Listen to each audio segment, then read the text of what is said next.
Olá pessoal, boa noite, meu nome é Alana, eu faço licenciatura em História na Universidade Federal Rural de Pernambuco, estou no terceiro semestre e esse é um vídeo para a disciplina de História Medieval, no qual eu quero tratar sobre o tema Cristianismo e Política. E para tratar desse tema eu quero discutir um pouco sobre a Igreja Católica, sobre a formação do cristianismo, sobre a Igreja Católica nesse seu processo de institucionalização, nessa relação que ela estabelece, que lá na frente ela vai estabelecer com o Estado. Bem, para começar, eu quero dizer que o cristianismo é uma das maiores religiões, bastante expressiva a quantidade de cristãos no mundo, e que tratar de alguma religião se torna fundamental para entender a história do mundo. Não só o cristianismo, isso não é um privilégio do cristianismo, embora o cristianismo tenha bastante influência, esse não é algo limitado ao cristianismo, não. É importante a gente entender todas as religiões e todos os seus processos de desenvolvimento e de influência política, cultural, econômica que elas conseguem ter. Bem, para falar do cristianismo, a gente tem que se remeter à figura de Jesus, um rabino, um judeu religioso, que conheceu toda a tradição do judaísmo e que é um personagem que, enquanto esteve presente, né, pregou o amor, pregou a caridade, pregou o perdão. E muito do que é discutido sobre o cristianismo hoje, talvez o que a gente entenda como cristianismo hoje,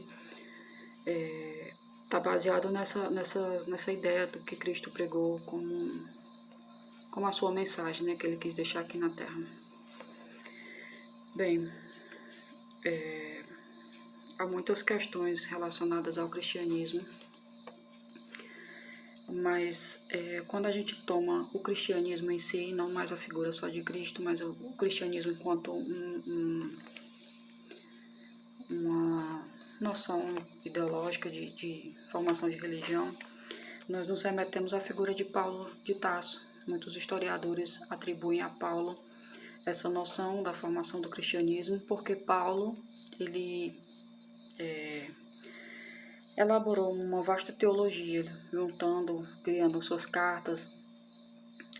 Antes mesmo do Evangelho, ele já fez essa elaboração dessas ideias do cristianismo, e é com os apóstolos que foram pregar essa boa nova que se dá essa concepção do nascimento do cristianismo de acordo com essa ideia, dessa organização dessas ideias começadas por Paulo de Tarso, que antes era um perseguidor de Cristo, que se converteu e que juntou essas boas, que depois vai se configurar juntando com os livros o Evangelho, né? A Boa Nova. São os apóstolos que vão dar essa noção da formação da igreja, pelo menos essa é a visão da Igreja Católica, que a igreja começou a partir de Pedro, no dia de Pentecostes, essa questão do Evangelho, de Pedro como a pedra, né? Pedro a pedra. E para a Igreja Católica essa é a formação da igreja. Mas é nesse sentido do nascer da igreja, mas essa ideia do nascer da igreja aqui é uma ideia da igreja primitiva, de uma comunidade, de uma eclésia, de um pequeno grupo, nesse tempo dos apóstolos que está relacionado a isso, né? Mas é importante a gente tomar como referência um aspecto que é esse aspecto da perseguição, porque dentro do contexto do cristianismo nós temos que nos remeter também ao Império Romano, e os romanos eles eram politeístas, eles não tinham essa noção do monoteísmo, mas com Constantino, no ano 313, mais ou menos por volta desse período, no início do século IV, é que ele declara o fim da perseguição aos cristãos. E é com Teodósio, no final do século IV, que o cristianismo se tornou a religião oficial do Império Romano. Isso tem uma importância porque é a partir daí que tem uma relação muito próxima da igreja com o Estado, essa institucionalização da igreja, esse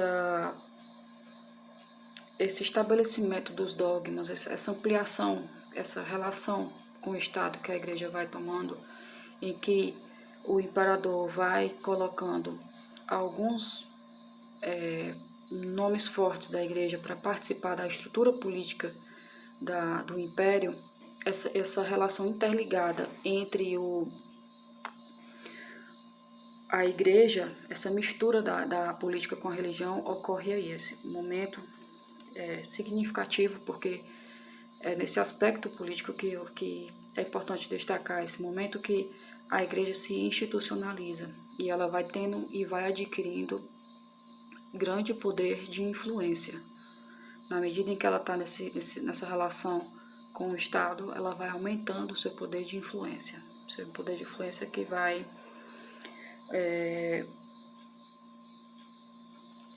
ser bastante significativo.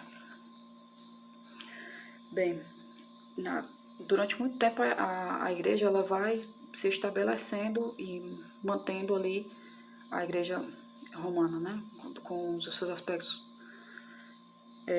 políticos, ela vai se mantendo e não há muitas divergências. Só que com o tempo essa igreja ela já não vai mais tendo tanto esse domínio tão forte, né? Outras visões vão aparecendo, outros vão deixando de concordar com aquilo que a igreja está fazendo. Então, vão aumentando as divisões e os grupos. Então, a igreja vai se dividindo e fica aquela divisão entre os católicos e os ortodoxos, né? A igreja cristã, é o catolicismo romano, e mais voltado para os romanos, e os ortodoxos mais voltado para a questão da cultura grega, tendo outra percepção sobre a abordagem cristã. Ou seja, os grupos vão se ampliando, mas também a igreja começa a ver com maus olhos essas novas ideias, essa separação da igreja. Então ela começa a dizer que são os hereges, né? Aqueles que escolheram uma outra interpretação da palavra, aqueles que discordam da igreja. E essa separação, né, entre os católicos e os ortodoxos, alguns dão essa denominação de cisma. Nessa questão da institucionalização, nessa ligação da igreja, e isso vai passando, né? Alguns impérios são mais significativos, como a relação que a igreja lá na frente vai estabelecer com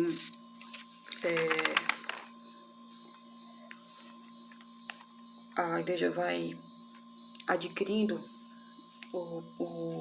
mais força política. No século VIII, por exemplo, com o rei carolíngio Pepino Breve, a igreja começa a adquirir muitos territórios. Nessa junção política que ocorre entre a igreja, ela começa a adquirir muitos territórios, muita força. E aqui que eu quero destacar essa influência que a igreja tem. Politicamente, essa relação que ela vai ter conforme ela vai ganhando essa força, esse poder político da igreja, sobretudo o alto clero, ela vai dizer quem governa, quem não governa, quem pode, quem não pode governar. Inclusive, ela conseguiu nomear Carlos Magno. Do ponto de vista econômico, a Igreja Católica, ela vai, como eu falei, ela começa a ter o poder de possuir muitas terras mesmo, em grande quantidade. E a gente sabe que quem tem terra naquele momento tem o poder econômico. E esse poder econômico faz com que a Igreja continue se mantendo forte na sua influência.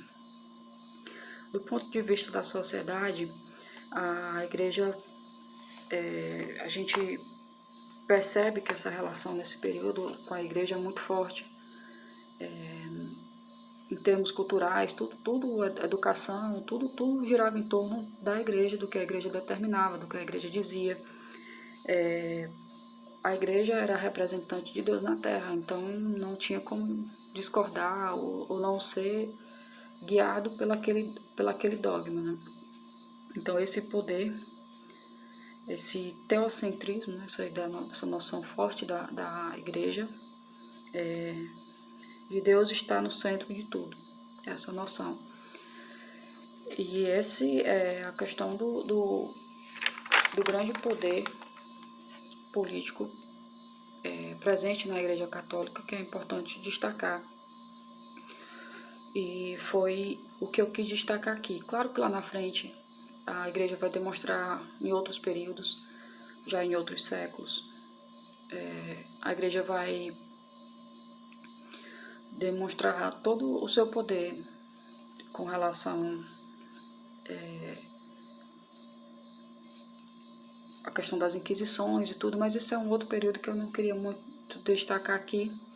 Eu queria falar apenas dessa ligação entre o cristianismo e dessa forma como a Igreja Católica foi se desenvolvendo, nessa relação política que ela vai estabelecendo, ora dentro da estrutura com Constantino, em que o clero está lá participando, alguns estão lá no meio político, tendo o seu poder e administrando questões políticas. E lá na frente, quando ela vai passar a ter tanto poder político que vai determinar quem governa e quem não governa. E é essa relação, essa ideia da igreja, dessa institucionalização, que eu acho que é importante destacar quando a gente discute sobre o cristianismo e a questão política, pelo menos delimitando esse período que a gente quer tratar sobre a Idade Média.